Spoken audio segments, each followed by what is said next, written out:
Good morning and welcome to this discussion of preparing for launch, how ACC schools are readying their facilities and staffs for the ACC network. My name is Scott Hecht and I'm the senior producer of athletic productions for Syracuse University. Today's discussion is near and dear to my heart, as some of you here will remember me from my days at ESPN when I was the senior manager of university productions for the SEC network, and before that I worked on the college content initiative for ESPN3. I have a unique perspective on this topic as I help to set the standards and policies for digital and linear productions on the ESPN tiers, and now I'm on the other side, college productions, implementing many of the same procedures on our productions that I helped to establish over the years at ESPN. This initiative has been a huge win for all parties involved. More content for ESPN, and a television outlet for college athletic programs that did not receive much in the way of coverage on television. Coaches have personally told me that they use these productions as a recruiting tool and pursue student athletes across the country in regions that they seldom recruited before. As this project has evolved, it's become an academic endeavor as well. Students, schools, ESPN, and the fan has benefited from this project. The need for production trucks will always remain, but the college control room has now cemented its place in remote sports productions. Joining me today to discuss how their schools are readying for the ACC network launch are some very good friends of mine that I've had the pleasure to know and work with for many years. Representing their schools today on this panel are Rick Bagby from Clemson University, Andy Blanton from Georgia Tech, Ken Cleary from North Carolina, Chad Lampman from Duke, and also joining us today to speak of how innovative strategies are being developed in the construction and deployment of control rooms is Josh Shibler from CTG. So I'm going to open up this panel discussion. I'll ask Ken and Chad and Andy to just give us a little brief description of what's going on at your universities and your facilities. So why don't we go ahead and start us off, Andy? Well, we're in the process of the preparation for the network launch next year. So we're renovating a building on our campus, about 7,000 square feet. Inside that building, we'll have 3 control room spaces, office space, meeting space, all centered around the needs of not only the network launch, but also our venue productions as well. And then in addition to renovating that space and installing those control rooms, we're updating infrastructure on campus, fiber to all the venues to carry the signals to and from. Ken? We're in a similar process with Andy. We're in the process of, it seems to be an ongoing process that will never end. We started when the network was launched in 2015. We started pushing paper to get project approval, funding, everything. We have actually yet to move any dirt to get that done. So hopefully that will start for us in the next couple of weeks. To be ready for August. Our facility will be similar to Andy's, 3 control rooms, studio, and the second floor of our building will house all of our athletic communications, all of our broadcast production group, as well as our creative social digital team in that second floor. Chad? Yeah, we're a little unique where we had dirt moving 3 years ago. 3 years ago, actually. So we have been in our facility now 2 years. When we caught word that the network was going to launch, my AD, facilities, and everyone else, we sat down and said we need to go ahead and carve a space out in our brand new football press tower that was being built. And so lucky for us, we kind of caught that. It was just a wave of construction at Duke University that we haven't done in probably 60, 70 years.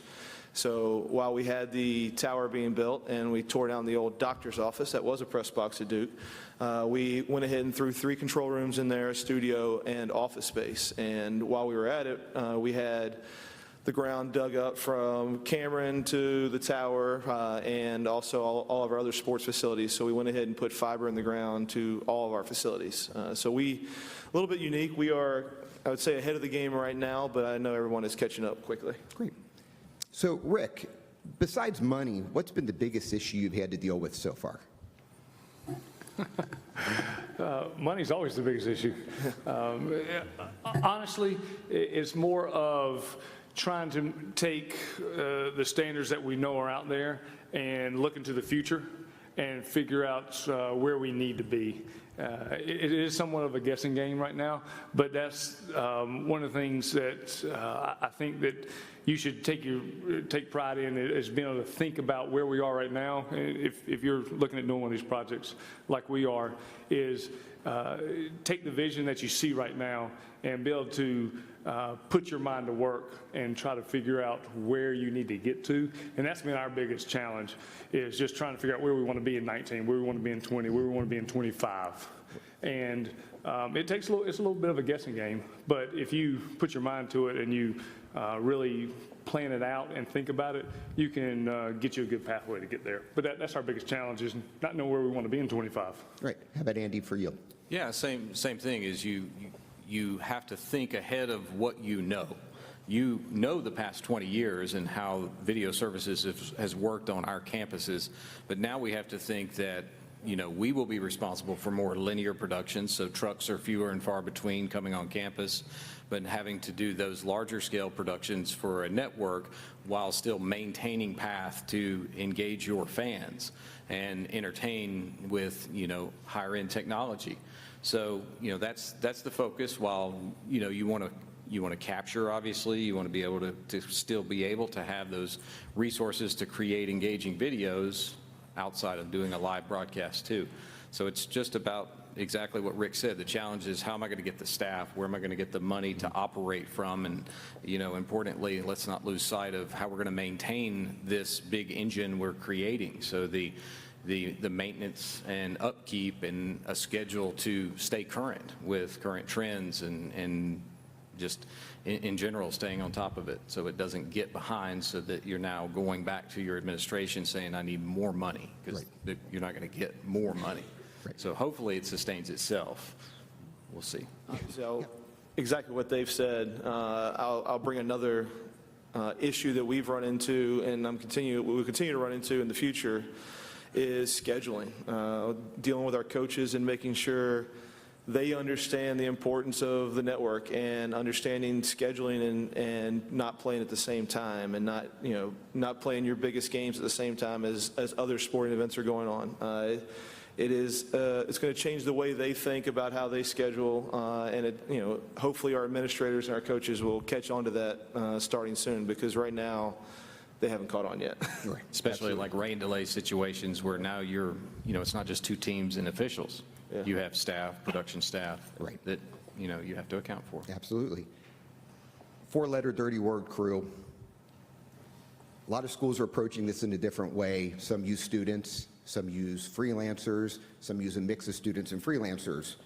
What are your plans for crewing events? Students, freelancers, or a mix of both? Chad, I'll start with you. Right now, we use students from every other school besides Duke. We have Carolina students, we have state students, we have Elon, we have High Point, we got NC Central. In my 8 years, I've never had a Duke student work for me. We try every year.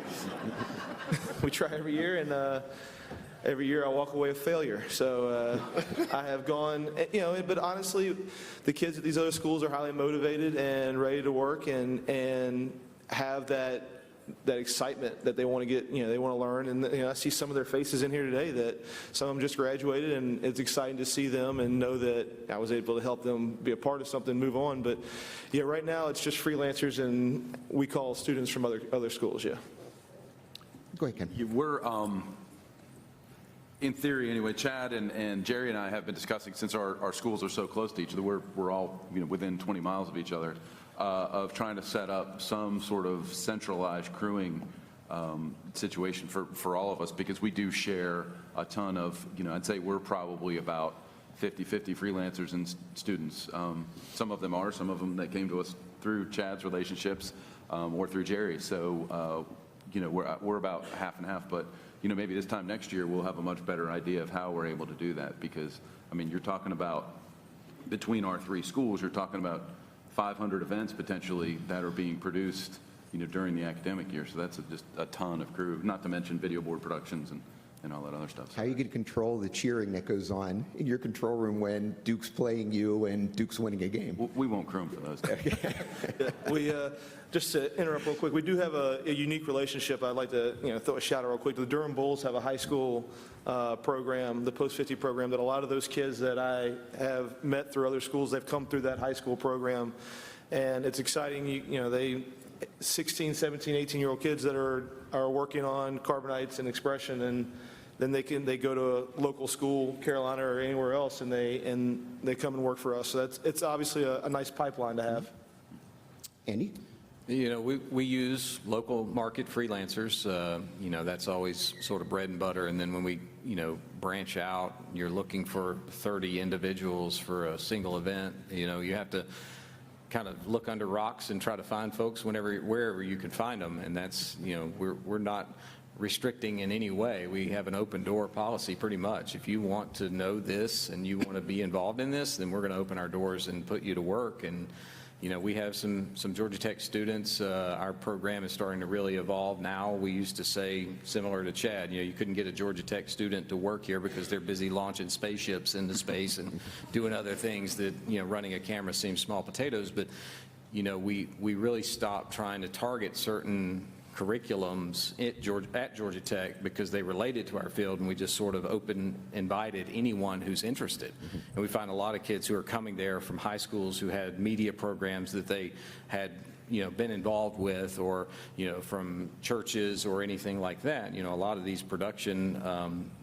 get pretty large at those levels. So we've had some high school involvement, but we don't exclude anyone. We'll have a mixture of just about every you know, possible, you know, skill level, and we'll take anyone. So How about Rick? What do you guys?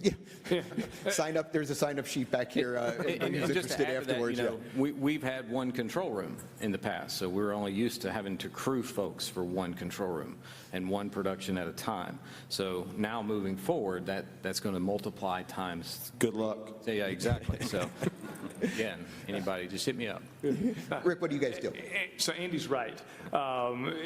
Each school's obviously unique in their own, where they're located or what their journalism school might or might not offer. At Clemson, we don't have a journalism school. So we don't have that degree or that program that people are coming to that want to go into this field. So we open it up to everybody. We stop trying to pigeonhole and go find just that certain student that might be on campus that really has his interest, and we've opened it up.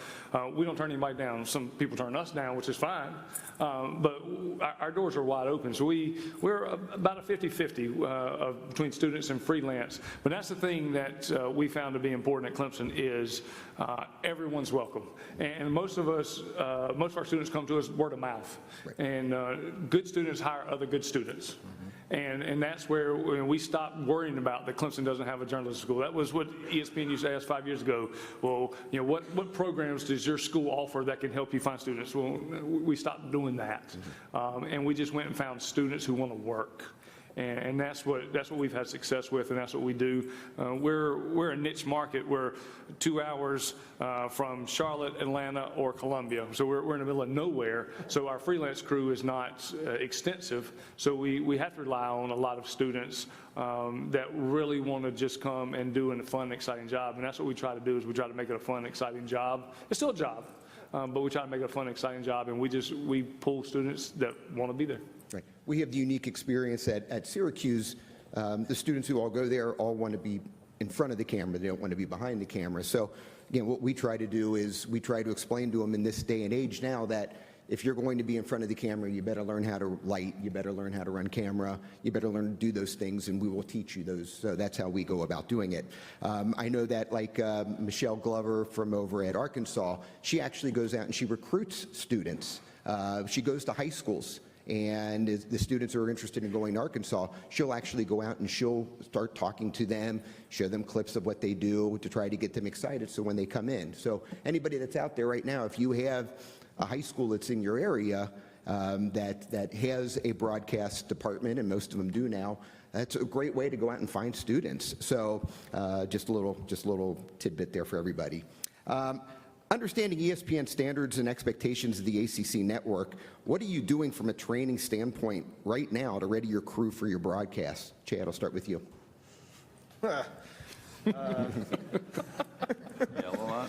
Wow, I didn't mean to stump you. Throw them in the hot seat and see how they do. Training, you know, honestly, we have so many events that, you know, we do have. We were lucky enough to get 2 linear shows this year, and we kind of picked from the cream of the crop of these freelancers and students everywhere else. I actually had I had an NC State student was TD, and an NC State student running lead replay. But, we basically we like to pair them up with a younger person who hasn't run maybe replay and pair them up with somebody, an experienced replay operator. And we will let them, we'll have 2 replay operators maybe for a smaller game that really doesn't need 2 replay operators, or we don't have the budget for.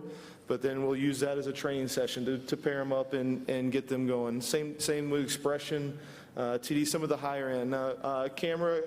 Camera work is a little more of a learn on the go. We teach them how to set the cameras up and break them down. That is always a challenge, an adventure. Sometimes my guys will tell you I like to go out and do it myself just because the cameras are more expensive now.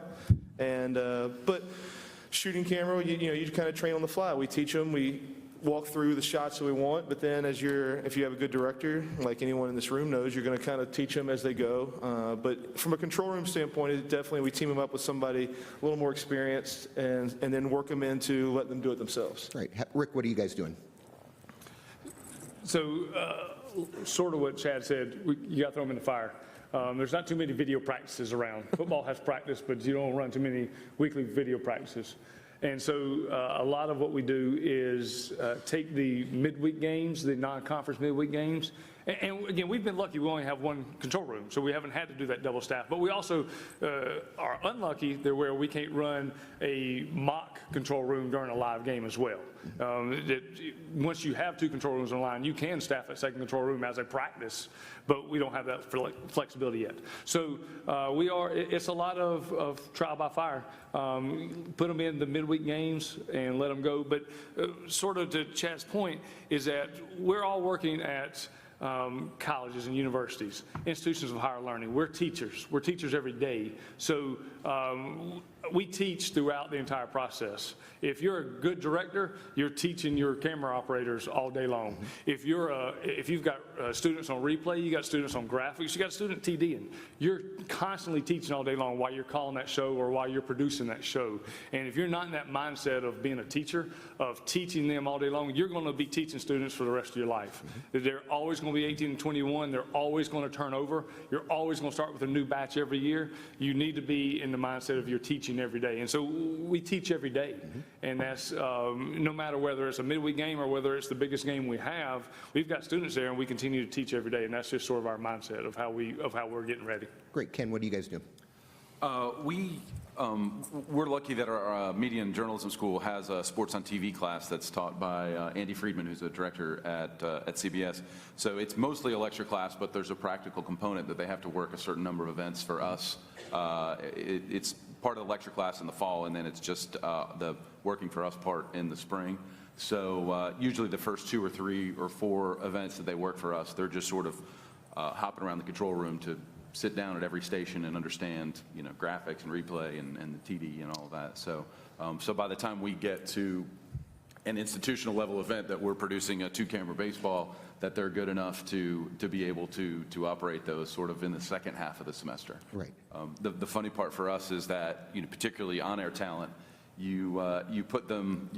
We've had that instance in our spring sports where you put someone who's never called a game and you try to get them schooled up as much as you can, but they're naturally not going to be very good at it in the beginning, and then that coach is calling me to yell at me about how every coach becomes an expert in broadcasting. Yeah. And the funny part is we have a journalism school. You should go to the journalism school and get their kids to do it. I'm like, that's exactly where they come from. Right. But they got to get practice. So. Right. But I think to that point, and when you're looking at staffing students, having a student or having a freelance for that matter that understands the sport that you're actually doing is huge. If you put someone on a replay deck that doesn't know what baseball is, then you're setting yourself up for failure. And there's a lot of coaching and teaching that go on to explain the game of baseball, or explain the game of volleyball, or whatever it happens to be.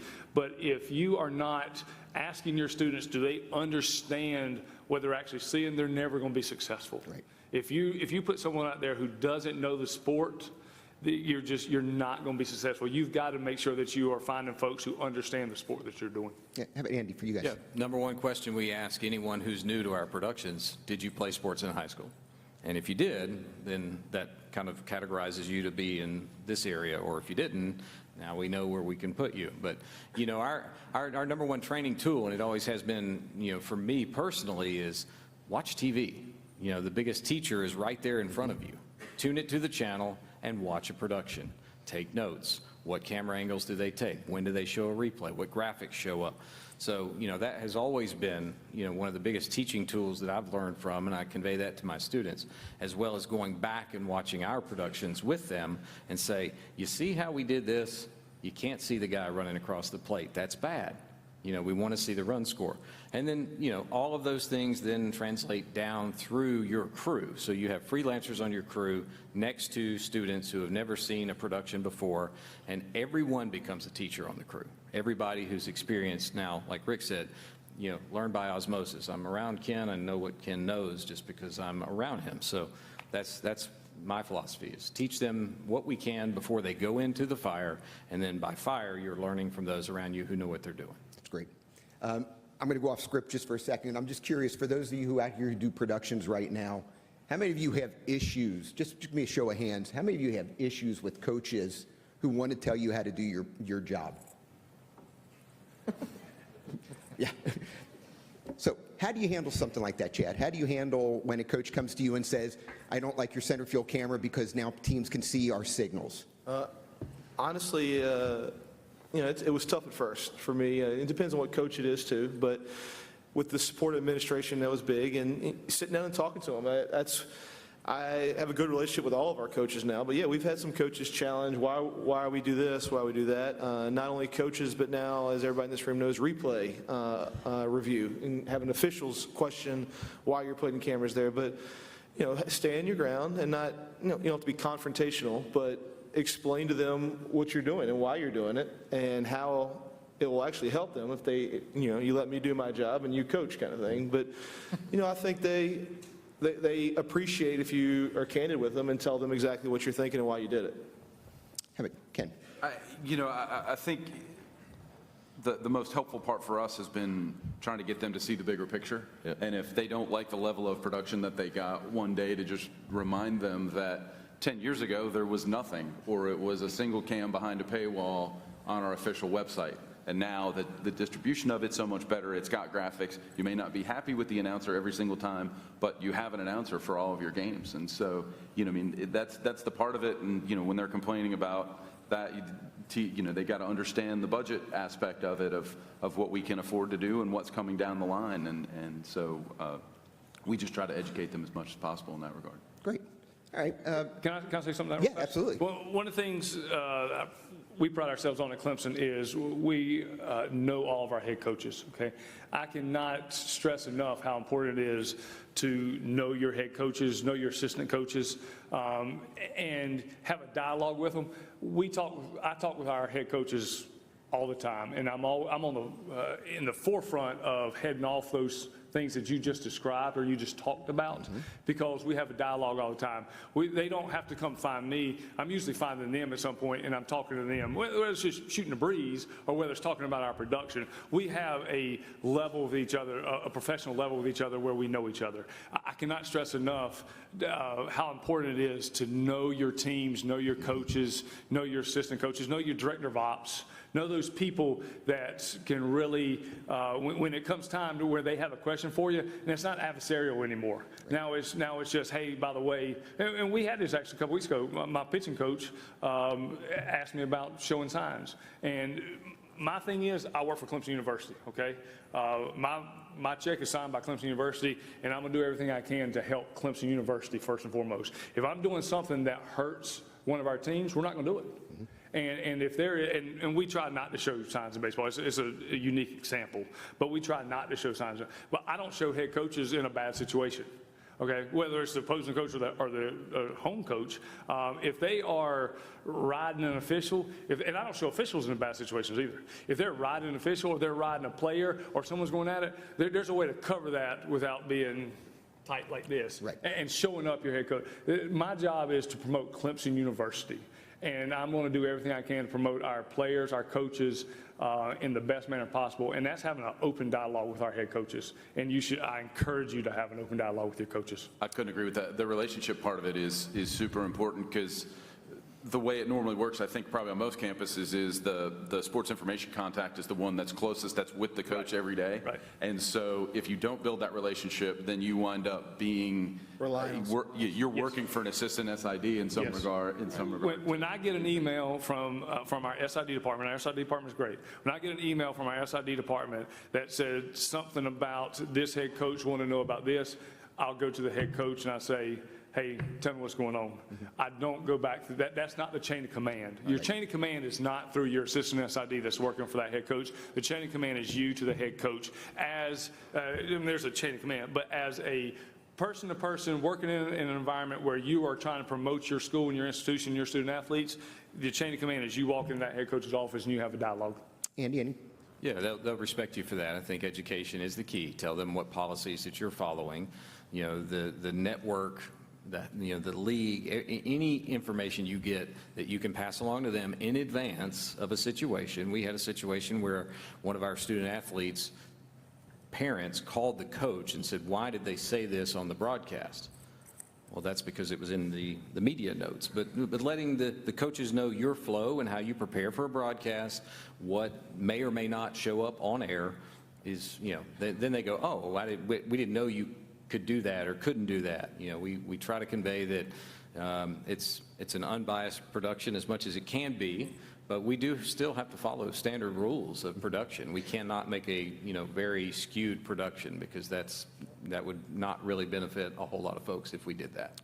Right. I asked that question just because I want everybody to understand that we all fight that same battle on our shows all the time. Poor Josh has been sitting here patiently waiting. So Josh, the next question is yours. How has the approach of constructing control rooms for schools changed for your company over the past 5 years? Specifically to these university control rooms, we've been able to be a part of the now ACC coming online, but previously SEC with Georgia and Mississippi as well as Arkansas, and see that genesis of building control rooms that were exclusive to video board shows, smaller camera counts, smaller user groups, a different set of requirements as far as graphics content. All these things were concerned that were really focused around campus branding, and now needing to build control rooms that bring the flexibility to continue that and the ever-evolving requirements from coaches and the athletic departments to provide more in-depth stats, more in-depth information, competing for that visual look of the out there where you can find entertainment and lots of other venues. So the rooms had to grow. They had to take on more complex systems. They had to be more capable and more flexible to bring in the network requirements to work with the ESPN linear and even the 3 shows and the digital shows, and as that's continued to grow. So we've had to really adopt the mentality, even as simple as where the TD sits in the room is different what we would have built in a board control room that's focused just for that versus where it would be representative to like a truck, and making that comfortable for the producers and directors to come in off of the networks. So that's been a big change in our thinking, and audio monitors, router control panels, more flexibility in those spaces and being able to adapt them to different production has been a big change, but it's gone well. Great. Follow-up question for you. With the addition of replay now added to control room's responsibilities, how does your company handle this assignment in your approach to designing and creating control rooms? It kind of dovetails back to the previous thing. It's a lot about flexibility. Those requirements are coming online. I've been working with a number of the different schools as this issue comes along, and each one of them's got a little bit of a different application for this. Different sports, different connectivity available where they might do the review in a dugout versus courtside versus wherever, and making sure they've continued to keep that the connectivity from both an intercom and a video production replay screen interaction with the actual official. sideline support. So getting that technology right and mapped to be able to provide that, as well as, or just feeding a DV sports system. Everybody's kind of got a different way that they want to address that. So our real focus is working with the individual need and whether they want to do that from an in-house provided replay or with a DV sports system, and that seems to be changing from time to time too, depending on which sport within which league and in which school. So again, it's all about flexibility and design. I'm going to ask this group here a question of, if you had to go back and start this process all over again, what would be the first thing you would probably do when you started working with your integrators? Or anything that you would do different right now? Or are you happy with the approach that you've taken? Chad? I would have hired an engineer first. That was, just the timing did not work out for us where we had, we could hire somebody before we started the integration. And so hiring an engineer post, that was tough. It was a tough position for him because he's walking into a position that he really can't change things. He's got to learn a system that he might not have agreed how it was all put together or why the reasoning was when we put it together. That is probably the biggest thing for me is what I would change. Andy? We're still in the phase before the integrator has been landed. So, that's the phase that I think I would advise everyone to spend a lot of time with, to understand your needs and what you're going to convey to your integrator of what you need so that you ultimately have the tools to do the job. Because he can't know what you don't tell him.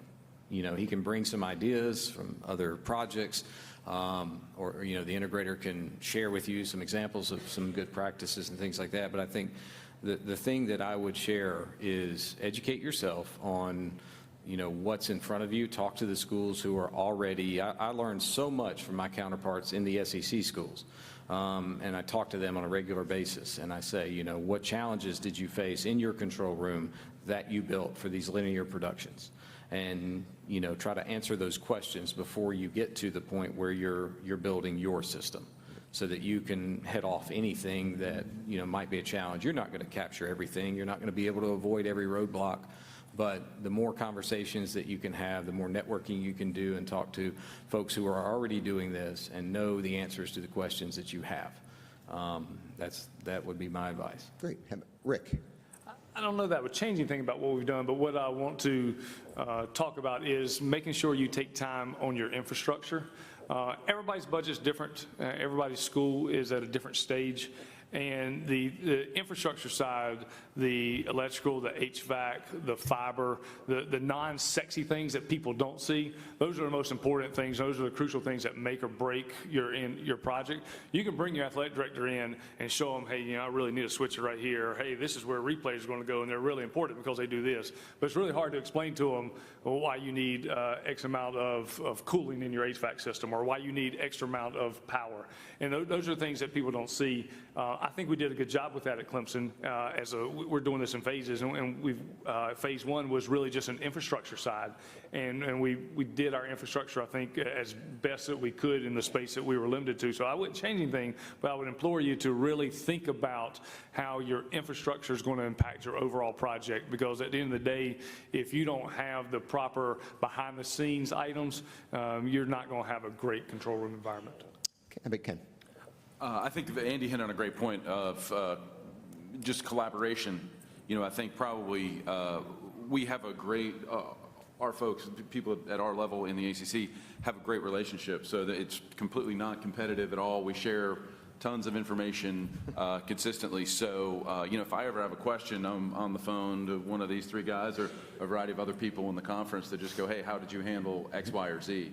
So I would say for people to, build up that network, whether it's within your conference, and, we're lucky that we're all close to the same timeline, so we're making decisions that, we're making decisions now that Chad made 18 months, 2 years ago.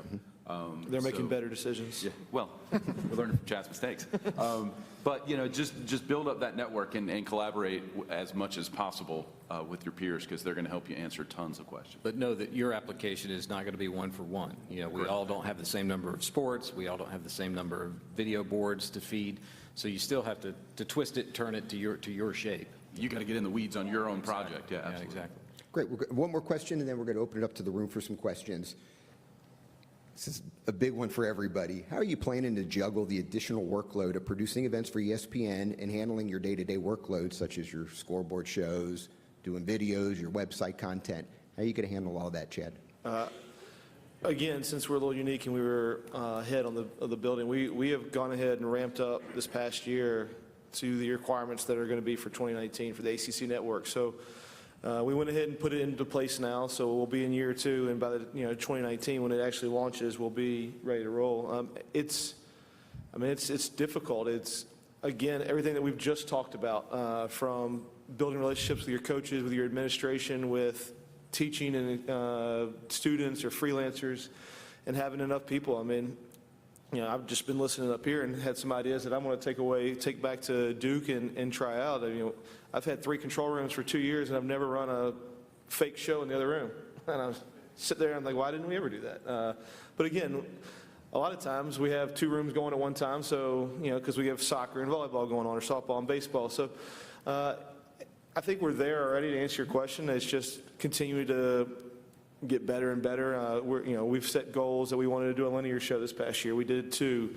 I'd like to do more, coming up this year, to where we're building up to the requirement that we would need in 2019. Great. Ken?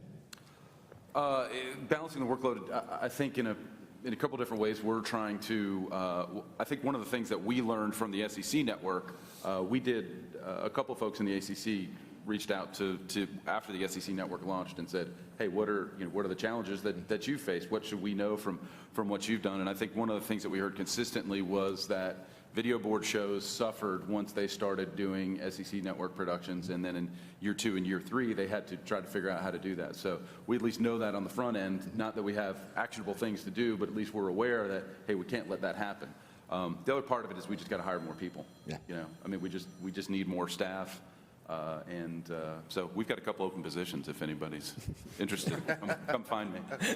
Andy, how about you guys?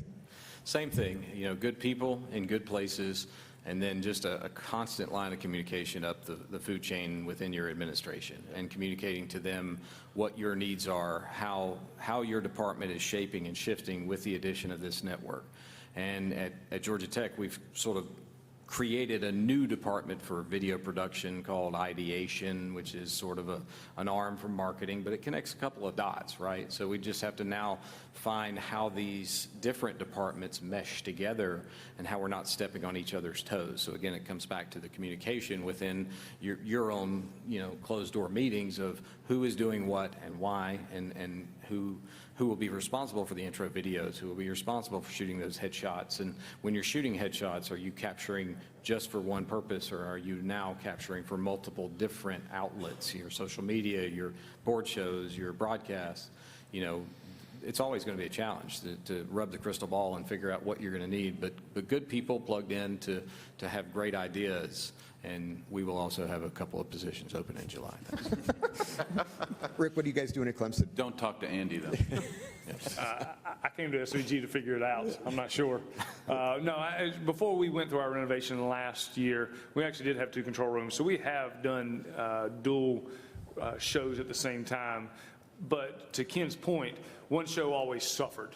We took all of our best people and we put them on what we thought was the more important show, and then we took the rest of who was left over and we put it on the secondary show, which usually became the video board show. Mm-hmm. But some show somewhere suffered, and so that's what we've learned. And so now we will we're planning to figure out how to do that.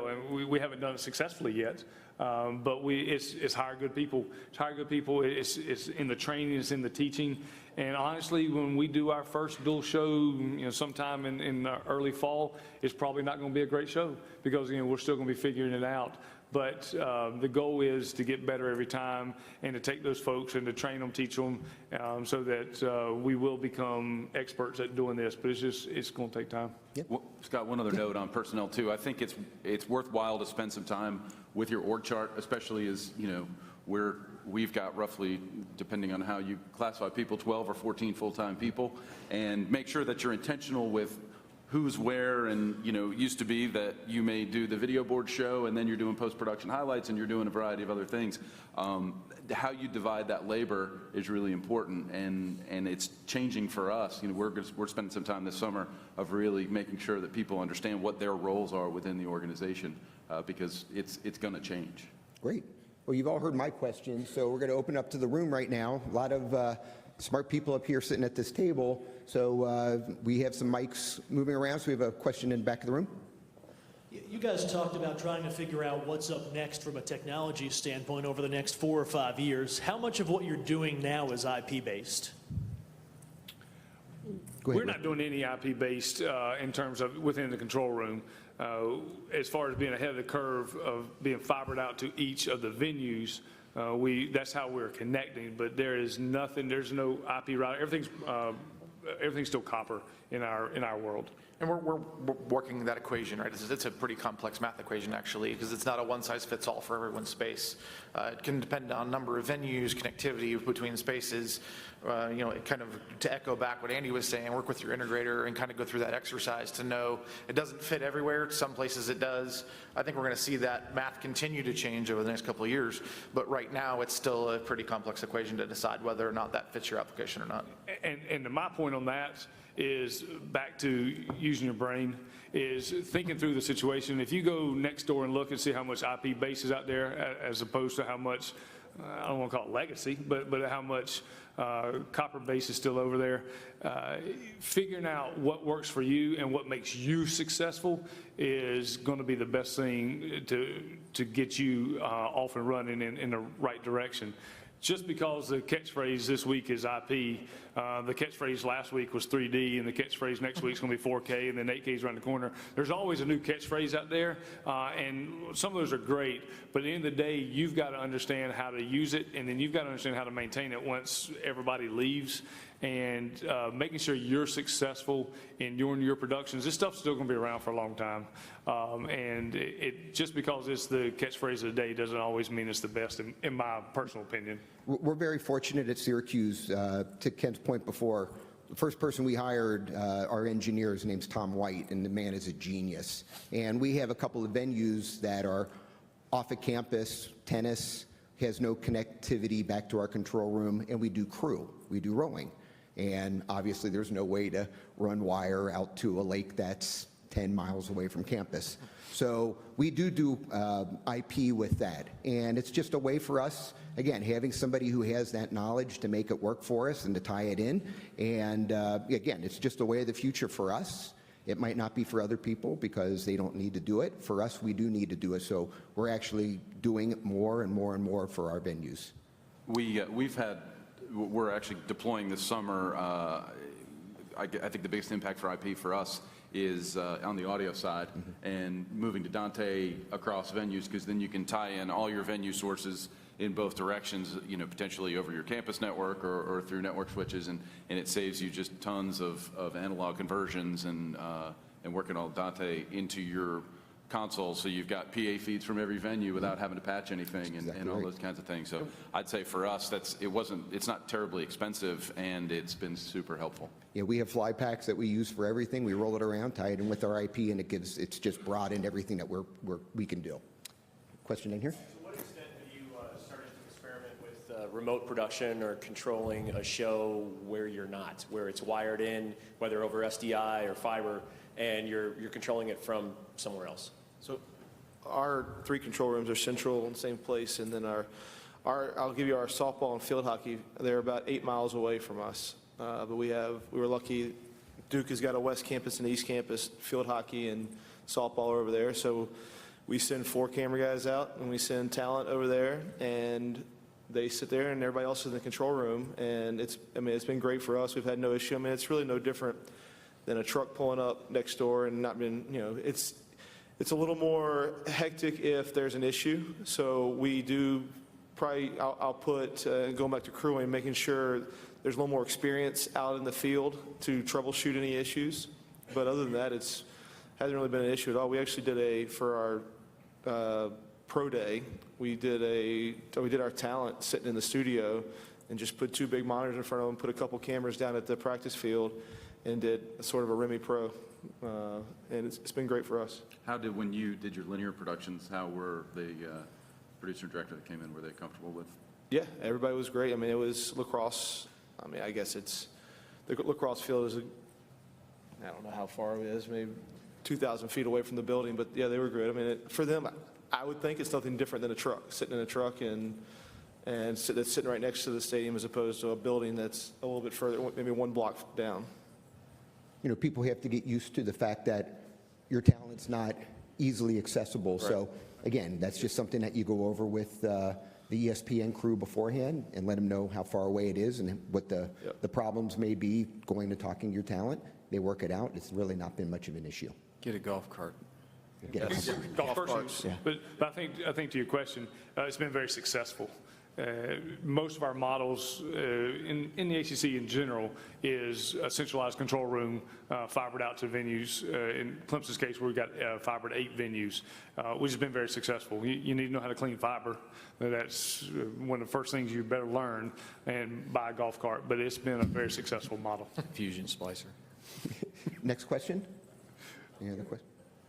Here. Yeah. Two things. How are you managing all the video content that you're collecting from all these sports? And also, when you were developing your control rooms, do you have any kind of a disaster recovery plan? No.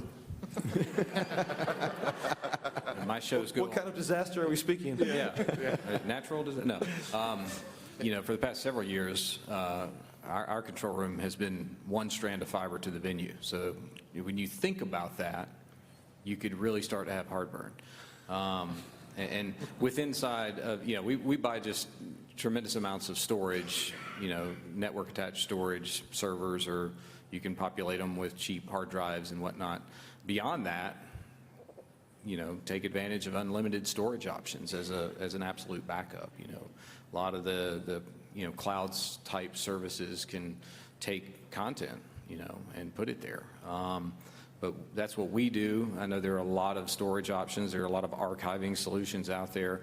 You know, determining what you're going to keep and what you're going to dispose of, you know, that's a big deal. You know, do you keep the program records and ISO camera records of all your venue shows, and you know, you'll fill up a server real quick if you keep everything. So try to make a plan of what you're going to keep and what you would use down the line.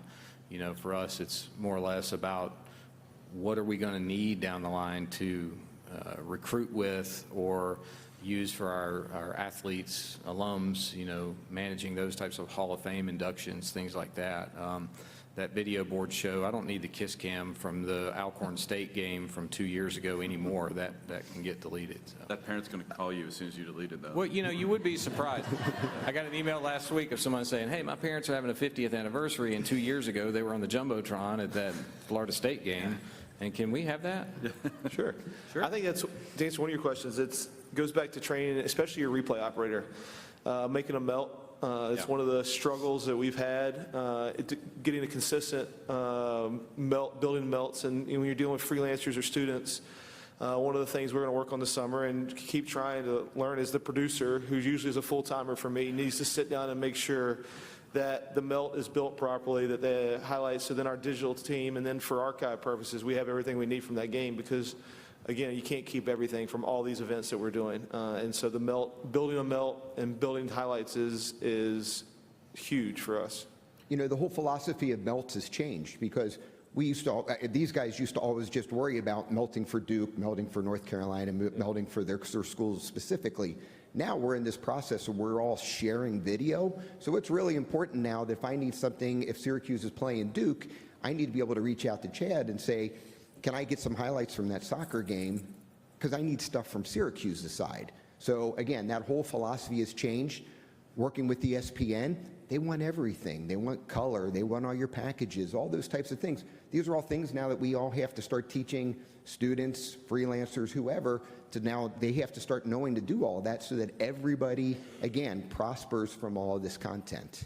But so adding to that and back to your question of how do you save all this stuff. So what we actually do is we actually create 2 melts. We need to create the full melt that has both teams in it, the non-biased melt. And we're going to ship that off. We're going to ship it to the ACC. We're going to ship it to our opponent. We're going to ship it to wherever that needs to go. But we're not going to archive that. We're going to archive the Clemson melt because we just don't have the ability to save every opponent's information from now for the next 20 years. So we actually try to pare down what we save to the really important stuff that's going to be to Clemson in the next 5, 10, 15 years. I think from our side too, work with your integrators and your manufacturers, because we've seen this in different places get implemented in different ways, and it can take an hour after the game to make the melt, or if they've been through the proper training procedure and done the work early on, they can be done within 5 minutes of the end of the game. And when we talk about workload and having to do back-to-backs and more things, getting that efficiency, understanding what your archive provision is going to be, what you do want to keep, and having that roadmap defined, working with your integrator and whoever your manufacturer partners are too on the project to make sure that you don't leave those parts out. You can get so bogged down in the infrastructure and the wires and what the consoles are going to look like that you don't do the complexity that's actually going to affect the game day. And when you guys get to go home, it really is going to come down to really working out that workflow on the front end and making sure your guys know how to do it and that you've got the right infrastructure to get it done. One other note on storage specifically. Another thing I would encourage people to do is get to know your IT folks really, really well. Our director of IT and athletics has been super helpful for us and very focused on this project in general. So 2 years ago, he was like, so where are you storing all this stuff? And we had, typical storage that we never had enough of it, and constantly we're trying to build it. He engineered a way. We've got 100 terabyte redundant storage across campus. That's housed in a data storage facility that we don't ever touch. So it took us out of having to manage a server, and I don't want to manage a server.